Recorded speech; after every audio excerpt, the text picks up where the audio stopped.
Салам достор, мен Элмир Есенәлиев бүгін ый китепти окуп түшүнүүгө бир нече кеңештерди жана ыкмаларды силерге сунуштайт элем.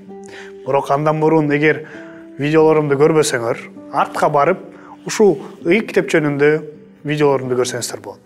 Ый китепти окуу ишеним үчүн эң чоң мааниге ээ. Кудай сөзүнүн маанисин түшүнбөсөңөр, анда Кудайды билем деп, Кудайга ишенем деп айтканга болбойт. Жаңы окуп баштагандарга мен мындай кеңеш берет элем. Биринчиден, албетте өзүңүздүн ый китебиңиз болушу керек. Анда белгилерди жана жазууларды жасай аласыздар.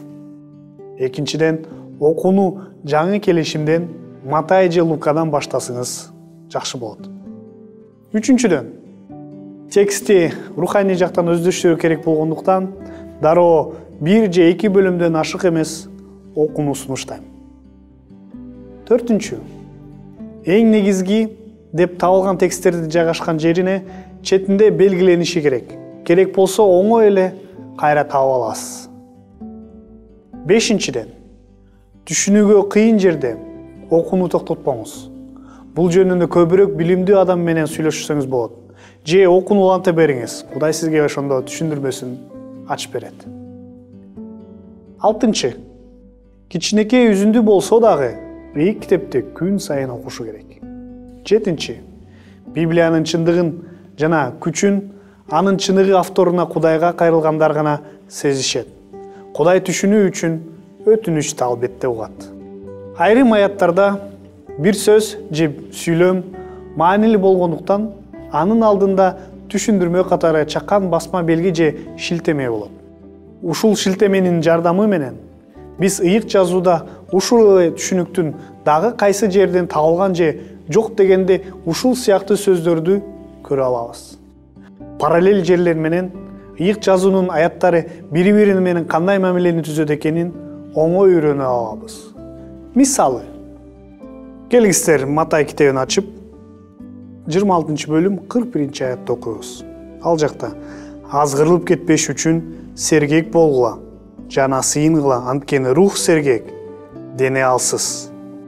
Алдыңгара кетсек, ушул аяттын алдында бизди Башталыш китеби 3 бөлүм 1 аятка жиберип жатат. Кудай Теңир жараткан баардык талай банаттардын ичинен жылан эң куу эле. Ал аялдан Кудай чын эле бейиштеги эч бир дарактын жемишин жебегиле деп айтты эле деп сурады. Ушул эки аяттын ичин биз окусак, Матайдын алдындагы бизди Башталыш 3:1 жиберип жатат. Бул жакта азгырылык жөнүндө айтып атат. Эң биринчи азгырылып кеткен шайтанга бул обо-эне болчу. Ошол окуяны бизге жиберип жатат. Сергек болуш үчүн сак бололу деп. Обо-эне болсо сак болбосуктан ал азгырылыкка батып кеткен. Кийинки мисал. Забур 39:9. Мен сенин экиңди аткаргым келет, Кудайым. Сенин мыйзамың менин жүрөгүмдө дедим.